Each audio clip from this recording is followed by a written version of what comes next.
নির্বাচনী প্রক্রিয়ার একটা অঙ্গ। তার চেয়ে বড় কথা হলো যে আমাদের এই মনোনয়ন দাখিলে মানুষের অংশগ্রহণ স্বতঃস্ফূর্ত। গত 28 তারিখ আমরা দেখেছি হয়তো বা লোক প্রচুর, কিন্তু সেখানে কোনো প্রাণ ছিল না, কোনো শৃঙ্খলা ছিল না, কোনো উচ্ছ্বাস ছিল না।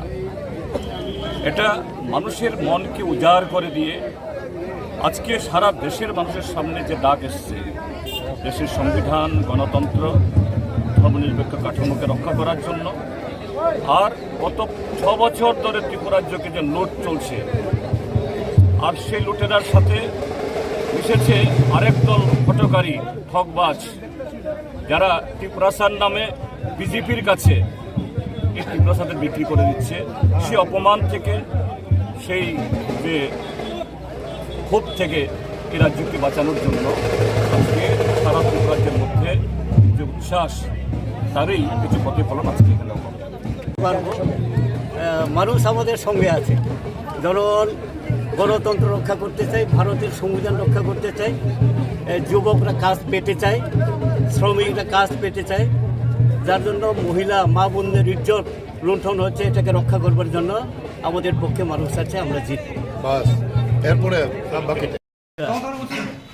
আজকে আমরা এক্ষুনি নমিনেশন দাখিল করে আসলাম, তো সব কিছু জমা হয়েছে। আমাদের যে নমিনেশনের যে ফরম্যাটগুলো সব ফিল আপ করে আমরা জমা দিয়েছি সঠিকভাবে কাগজপত্র।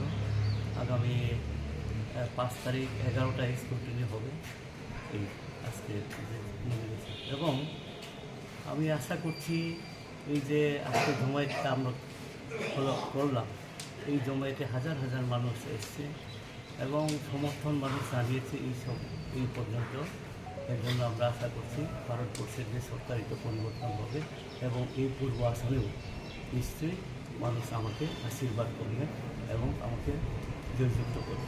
যতনা মানে ইয়া পারো যা লাইমানি তাও পর্যন্ত বড় চূর্ণ সমর্থন খাইয়ে ও ইন্ডিয়া জোট এবং বামফ্রন্টনি সমর্থন বা Cpim প্রার্থী হিসাবে আমি অপূর্ব আসন বরফনি আশীর্বাদ নাই বড় পাইনি নিয়ে আপনার সাথে যত্ন